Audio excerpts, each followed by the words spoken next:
At this machine here at Walt Disney World, we are in Epcot.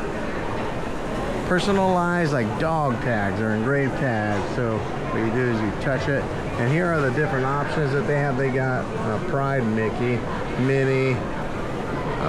There's another Minnie. There's your Mickey Mouse for your dog. They got Pluto, Mickey and Friends.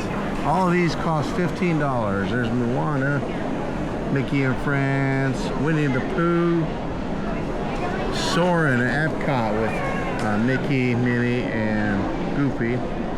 Check out that cool looking one on Mickey. King of the Skies.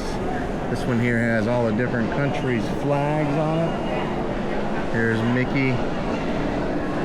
Oh, that's a cool one there that says Sky Captain. We are clear for takeoff. There's another Minnie. There's the Epcot ball. I need to continue shopping. Epcot, a Florida plate, and then Mickey and Friends. So what you would do is, like, say we want to select that Mickey, you grab it, and then they let you personalize it.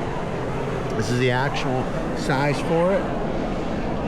So it's a little small one. I should put maybe even with the dog. Back engrave up to 4 lines. So say you do want to customize it. It says good choice. You can put whatever you want on line 1, whatever you want on line 2, 3, and 4, and so on. And then it'll etch it into the back of the silver, and then the front side will be that Mickey Mouse. So that's how you use the dog tag and engraving tags here at Walt Disney World, Epcot.